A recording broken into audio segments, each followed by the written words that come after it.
What a great pleasure this is. Kevin Egan, delighted to be joined by Frank de Boer, manager of Atlanta United, for an interview presented by Betty Blocks and a chance to jump inside the mind of Frank de Boer and chat a little history and a wonderful career and now a manager as well. But can we go back to the very start, to May, 1970, the year that your mother gave birth to twin boys. 40 miles north of Amsterdam, you lived in a farming town, right? Yes, it was really a farming town. What about you and Ronald, though? Take us back to your earliest memory, kicking a ball with a twin brother that was as competitive as you were.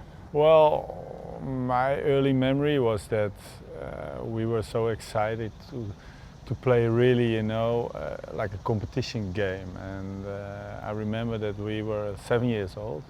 I think at that time you should have been 8 years old to start, in a real competition, And so the under 8s, for example, or the under 9s or something like that. And because my father was a popular figure at the amateur club, where he started also his career, and we had already shown some talent that we could pass and kick a ball or dribble a ball. And so we started 1 year earlier there, and so I remember we were really nervous, put our kit on and went to the amateur club, and we won 10-0, and my brother scored 5 and I scored 5 goals. Serious? Yes. So that was our first memory, to really play a competition. But yeah, we were always, when we were young, playing together, of course, but a lot of times playing soccer together. And my father also promoted it, when we had time off, from school. He said, don't you have to go outside and practice or something like that? And he didn't have to motivate us that much because, we love to play soccer. But in many ways you see the level that Lionel Messi has reached, you see the level that Cristiano Ronaldo has reached, and they probably push each other, even subconsciously along the way, they probably push each other. Would you say that Ronald pushed you and you pushed Ronald along the way? Well, it always helps you, when you have like not a competitor, but somebody you can always, puts you to the limit. And my brother and I have that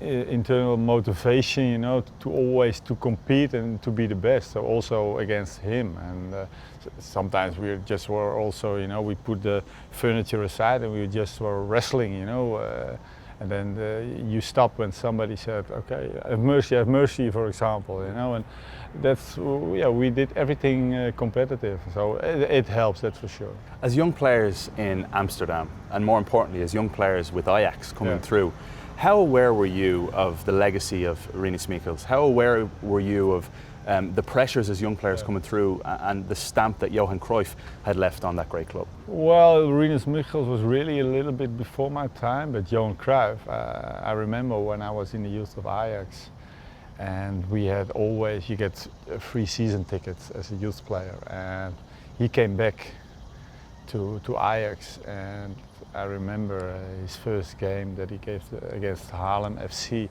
He made that fantastic chip over the goalkeeper. And I heard of him already, his legacy, of course, but never saw him really play. And then he came back and he made that fantastic goal against Haarlem. And then I knew, he's really a great player. And I think he was 36 or something like that, or 35 at that moment. And so it was really nice to see him play finally. But we knew already, the environment at Ajax Academy is always, winning, and every training you have to perform at your best, and you can never, okay, one day I will do it at 50%. I think that's a little bit what you experience when you come into the Ajax Academy. Because they're all big talents. So you were talking about competitive. If you're not doing well, somebody else will step in on your spot. So you have to be, focused for every second during training, during games, and that's a good mentality that they try to create at Ajax. Yeah, because when I think about pressure in the game, there's probably 5 countries that come to mind above all others. You think of certainly Brazil and Argentina, and I think in Europe you think of the Netherlands, you think of Germany, and you think of Italy. with pressure on young players and coming through at established clubs like an Ajax. And when you look around now, you've had a chance as a manager to see players from different countries come in. Do you notice a bigger difference from players that come from certain cultures or certain clubs like an Ajax? Well, the culture is different, you know, especially if you see in South America. For example, warming up in South America is really a warming up. But for example, in Europe, and especially at Ajax, a warming up is already to get better. You know, if it's a passing drill, a lot of times South Americans or also south of Europe, they see like a passing drill as you know, just a warming up. But in our philosophy, it's, you know, passing is a very important aspect of the game. To give it on the right speed, to give it on the right leg. We always say, you know, if I give a pass, it's with a message. I know, because I know which direction you have to go. So I pass it on your right feet because you have to turn open or something like that. And yeah, so a pass is a message to you where you want to go. So think one step or two steps in front already. So that's the difference in culture and the mentality. But that in the use of Ajax, it's getting into you. So yeah, for me, it's automatically, you know, that if I give a pass, I will say also turn around to play back or something like that. That goes automatically. But in different cultures, yeah, sometimes they say, okay, yes. And I don't say this is the best or that is the best, because what they have, especially in the south of Europe or South America, you know, they have those natural talent and the basic quality that in small spaces they will make the right choices. And so that also you create, you know, with that kind of training. So if you try to combine that, yeah, then you get the Messi, you know, like Messi was young, but he already started very early in Barcelona, of course. So that mixture made him how he is right now. It's funny you mentioned the warm-up. I had the great pleasure of watching Barcelona train a couple of days before a Clásico last year, and the rondo before they really started the training was one of the most intense things I've ever seen. And like you rightly say, the pass to the right foot, turning into pressure. But that is what I mean. In Barcelona, because you have the Ajax influence still there, the mentality to, you know, we say you have to try to punish those guys who are in the middle. But sometimes, for example, I was at Inter, I had the feeling they want to punish the guy who's on the outside, but at Ajax you cannot imagine that. In Barcelona, no, we have to try to get those people in the middle as long as possible. So that mentality is different, but I like more that mentality, but yeah, sometimes you have to adapt, and it's like that, and they put more focus in, you know, in games and 11 against 11. Remarkable career, Frank. 112 caps for the Netherlands, your country. You go and you tremendous success, 5 titles with Ajax. You go and you win a title over with Barcelona as well. If you were to pick out one memorable night, is it Vienna? Is it the '95 Champions League final? Yes, of course, you know, that comes first in your mind, of course, to win maybe the most important cup at club level, of course. Especially with Ajax. Yeah, with Ajax, and because we came from, in the 90s, you know, or in the 80s, it was quite poor, or quite poor, not really poor, because at the 88 we had, of course, generation from Boston generation, and they won, of course, with the Dutch team the Europe League, Europa Cup, but at Ajax, after the generation of Van Basten, it was a little bit quiet. And then in '92, Van Gaal took over, and the first year we won the European League and the UEFA Cup at that time. And 3 years later, we won the Champions League and the World Cup, you know, for club teams. And so, yeah, that was unbelievable, especially Vienna, you know. I think after, what it was, I think 12 or 13 years, I saw the final back, and they always say, you know, finals are not the most beautiful ones, but it was really true. It was not the best game that we played, because we really played really well in that competition, but the final was awful to watch. And it was against a great side in Milan, and you probably will never forget the sensation and the feeling you had when Kluivert found the back of the net in the 85th Yeah, minute. you know, you have also your own feelings, of course, you know, during a game.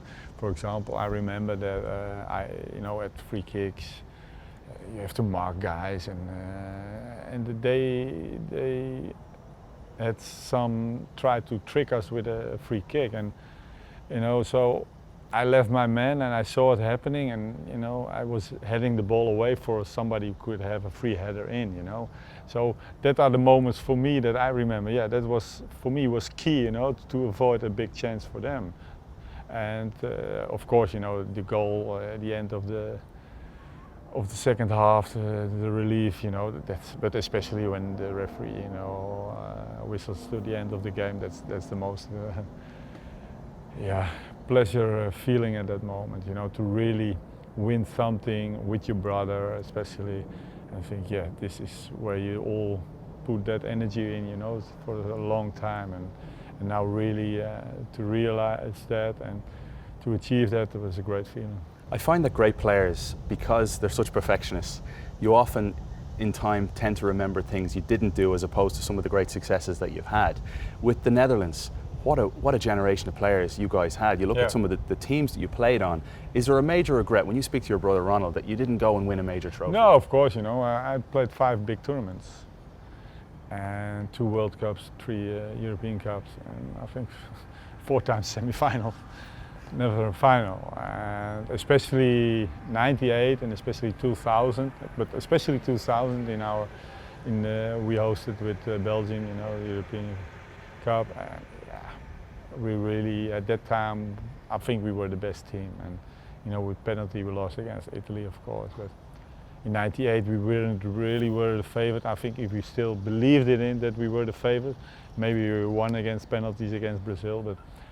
Still, as a small country and what we achieved as a team, and of course you regret that you never played a final or maybe won the finals. But after all, I think we're a small country, and there are also very big countries, and we can still be proud what we achieved, with the team. I've looked through so many different players that you played with, and I've tried to pick the best player maybe in my mind that you would have played with. If I had to push you off the fence completely and get you to pick one, is there one that stands out? Well, I think Rivaldo was a remarkable player, at Barcelona, of course. You were on the same side as him, right? Yeah, and he was. He could do everything.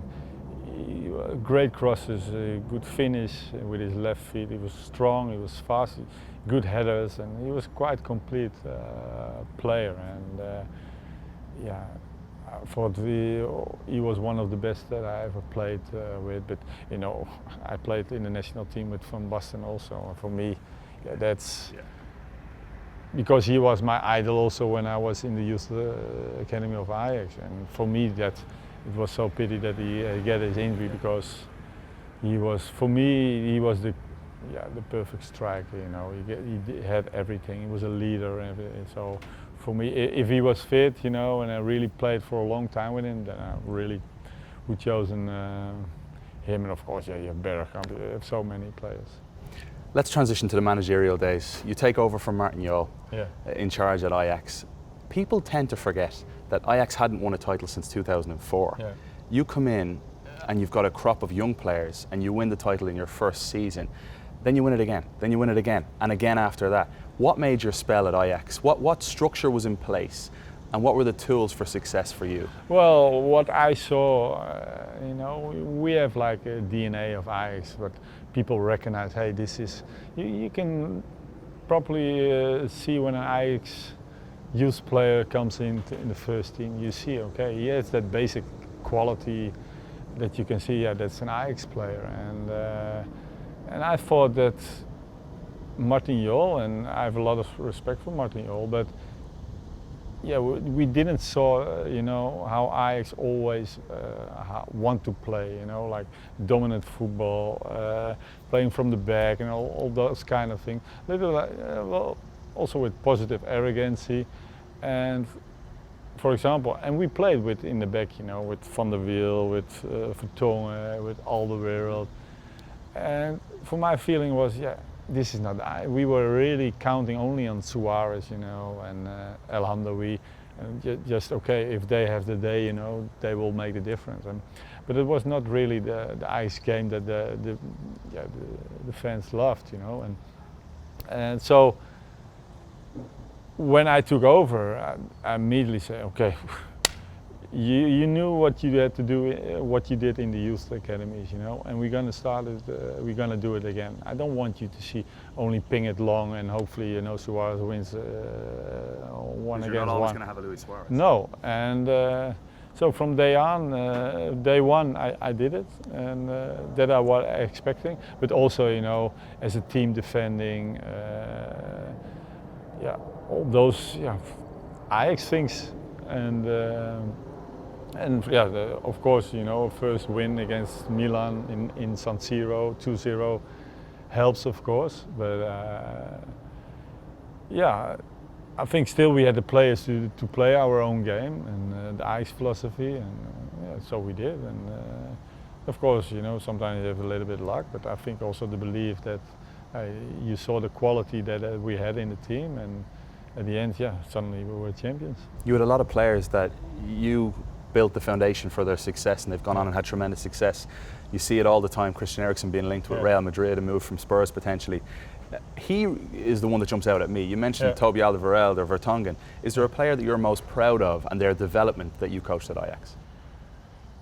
Well, also Toby Alderweireld, but Jan Vertonghen, of course Christian Eriksen, a little bit more special because when I was doing the under-19s, I had him already at my side as the under-19 coach, and then I said already, okay, to Danny Blind, who was the assistant coach of Martial, he's already ready, for first team experience, and so I knew what his quality was, and he has a very strong mentality, very disciplined player, but fantastic skills. And I'm really proud of his development. And I think it was maybe 3 or 4 or 5% that maybe I gave him that push. But what I said, he was so motivated and so disciplined, to be better every game, every training. So it's more, as a trainer, a coach, you can, small details, they can understand, they will remember that, for example, when they looking back to the career, okay, I remember that coach, he said that it was more important, but mostly it's about yourself, how glad you want to be a professional, how glad you want to be in that stadium, and I never had to push him, Wonderful story. You then transition, you don't win the title in your last 2 years, yet the last year of your time at Ajax, again, another thing that sometimes we tend to forget is you had the most points you had ever had in any league season, 82 points. After that, you're in demand, Frank. You have options to go to many different clubs, and you choose to go to Inter Milan, a side that won the Champions League in 2010. There's still some players hanging on, and there's some young personalities there, the likes of Icardi. Looking back now, was that the right choice for you at that time of your career? Well, right now you can say it was not the right choice, but we don't have to forget that Inter, is a massive club still in the world, and sometimes, in Holland we say, the train passes by and you jump on it, and so of course I knew the history of, they don't care a lot about coaches because if it's not going well, they push you aside. But still, you have your own pride and you think, okay, I can manage this, And but what I experienced there in those 4.5 months or something like that, was more intense than 5.5 seasons of Ajax, and so it was a good experience in one way. Of course, you wanted to end it differently. Of course, that's normal. But the influence that club has, or not the club, but the surrounding, what kind of influence they have on the club, is so huge that it's a whole different managing style you have to approach, and yeah, that was for me at that moment maybe too much, because I wanted to focus on football, but at that moment I had to focus on so many things, also a new language of course, but still, you know. And you took over later on in the summer, correct? Yeah, you know, we started really late, and I think we had one friendly game when we started already in the league. But so you do your pre-season, but still it wasn't really ideal. And again, you know, for me the most disappointing thing was that you have so many people around you that have influence in the club. And here it's very structured at Atlanta. It's Carlos Bocanegra, it's the technical director, and we have the president, that's Darren Eels. I have to report only to them, and they have, of course, clear lines we have, you know. But at Inter, you have an ex-president, you have the owner from China, we have a president from Thailand, I think, or Indonesia. We have the technical director, and we have agents who have influence in the club. So. And from afar, just as a viewer looking in, there seems to be an awful lot of player power. Yeah, and no, because the agents, you know, have influence in the club, that means that players have also influence. And yeah, if you want to change, you have to make hard decisions. And if they're not supporting that at that moment, yeah, you will feel left alone. And when the results are not there, but at the end, you know, they had to make those changes. If I did it, or the next trainer, at the end they had to make those decisions. And you know, those decisions that I wanted it, they did it 3 months or 4 months later. You were the eighth manager, excuse me, Yeah. in 6 years Yeah. at Inter Milan. So after Inter Milan, then comes a really big decision for you at that point, and you opted to go to the Premier League, Yeah. the biggest league, no question at all about it, in the world. An opportunity to go to Crystal Palace, and you had a president there, in Steve Parish, who said he wants a long-term vision. Yeah. The thing, looking back now, I just see it as a club that Sam Allardyce was the coach. They played a completely different style to the way you'd want to play, Yeah. and you come in, and it's a shorter tenure than Inter Milan. Publicly after that, Frank, you were so composed, you were so calm in your message to thank the club, thank the fans, and move on. But you're a winner. You're a self-proclaimed winner. At home, how did that hit you, Frank? How of course, you know, it hurts a lot. That's for sure. And you know what you said. You know, the long term. They are talking about the long term, not on the short notice. You know, of course, it's nice to have good results in the beginning, but you know, when you're gonna change your philosophy a little bit, you know, it will cost you points, because not everybody is still into that. But at the end, you know, about Steve Parish, yeah, he was only concerned about that, you know, at that moment, 120 million pounds every year, and so he was panicking at that moment. He will thought, okay, maybe we're not gonna get there, you know. But I had already the feeling at that moment that we are, you know, we're on the way back, you know, to where we wanted to go. And at that moment,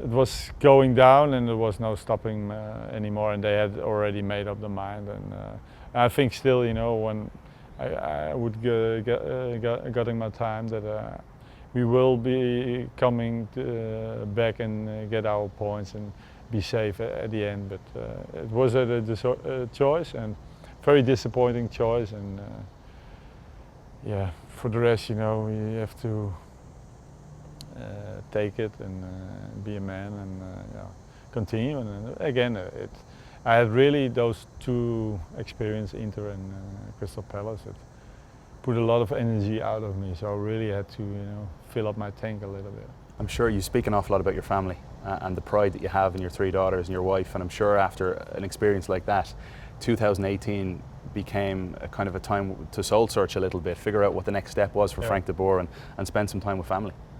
Yeah, but that was nice, of course, to, you know, to not every time to think 24 hours, you know, about, okay, what is the next step? Okay, I have to talk with this player. I have to, what is going to be approach for this week? What's going to be an approach for this game? So you know, it was quite relaxed. I could really enjoy what I could do, and because remember when I came back from Qatar in 2006, I directly started to get my license for my pro license or as a manager. So I almost didn't have really a holiday. I really directly started as a youth coach under 13s, and then also do the pro license course. And so I was really directly committed into it, and you know, and when everybody knows me, I really are committed then. And I went to training camp with Ajax because I did my stars at Ajax, and so yeah, I didn't really took time off, and it was really in 2018 really time to to fill up the tank a little bit again. Major League Soccer, Atlanta United. You're looking at the league and you're looking at the success that Tata Martino had, and this seemed like the perfect option for you. I've heard you say before. Why was it the perfect option? Because to many people, you'd look at a side that's just won a championship and say, that's a dangerous place to go right now. You've just lost your best player in Miguel Almiron. In many ways, that presented lots of risks too, but you were willing to take it on. Yeah, but it's more about, not only because they were champions, but more, I make the choice because of the structure of the club. I just mentioned, clear lines with the president and with the technical director, Carlos Bocanegra. So for me, to have that short lines, a club who knows what they want and their vision. So yeah, for me that was the most important thing. I had the conversation with those two, at the end also with Arthur Blank, the owner, and I really from the start I have a really good feeling about it.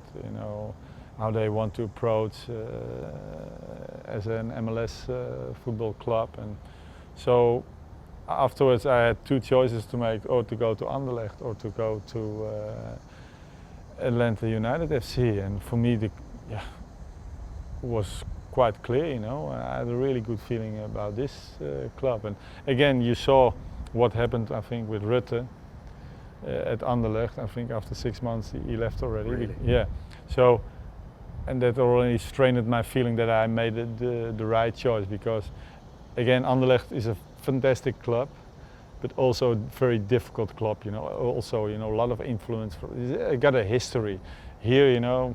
It's 2-year history, and we want to make history, and they already started on the right feet. But still, we have much more to gain, and I love to be part of that. Irish people, we tend to laugh more at funerals than we do at parties. We tend to find fun in adversity at times. When you moved here, your family didn't move straight away. Was there a part of them saying, the girls saying, hang on Dad, we'll wait a few months here, given what happened in Milan? Well, that of course, in Holland it's also quite common to make that kind of jokes, and that's because remember that 2 times we just had our furniture in our apartment or our home, and then we already have to pack it in again, and no, they love to come here in the United States, and they have their own lives, and one is working, one is still in college, another one is at university in London. So well, they have their own lives. They are grown-ups, and but still, with the modern technology, we can chat and follow them quite good. But yeah, they are really happy. I'm happy here with my wife and our small dog, and so yeah. You say a small dog, but I know that dog plays a big part of your life, Frank. Yeah, but it's always fun. When you have bad results. One is always smiling, that's for sure. That's the dog, and licking you when you're coming in, and yeah, that's a great feeling. You mentioned before that the greatest source of pride in your life is your kids. Yeah. Your 3 daughters. And my wife. And your wife, of course. We have to make sure we get that in. To see your daughters, come to the games. You see De Boer on the back of the jersey. I've seen images of them having fun in the supporter section. It must fill your heart with joy. Yeah, but they are really always involved, always wanted to watch the games also when they are in Holland. And they are also nervous, before a game, and they really feel, the tension, what does it mean, They know, of course, because they are such a long part of already from that winning culture, and yeah, what does it bring with us, and yeah, it's fantastic. They are coming here and really support, and I think you know, my wife and me raise them well, and you know, they just do normal, and that's for me the most important thing. They respect the people, and yeah, want to enjoy life, but on a respectful way. A tremendous career. The story of your managerial career is still being written right now. When it's all said and done, Frank, at the end, how do you want the legacy of Frank de Boer to be told? Well, for me, the most important thing that, you know, people, you know, of course, that players, you know, loved to work with me, and they had a lot of respect for me, and yeah, they had a fantastic time and also learned something. And yeah, for me, the most important thing for me in general in life, you know, to be a nice person, and you know, and respect everybody, you know, because how they are, how they believe, or religion, doesn't matter, you know. Just respect everybody the same, how you want it to be respected. Very well said. Frank de Boer, gentlemen, thank you so much for the time. Lovely chatting with you.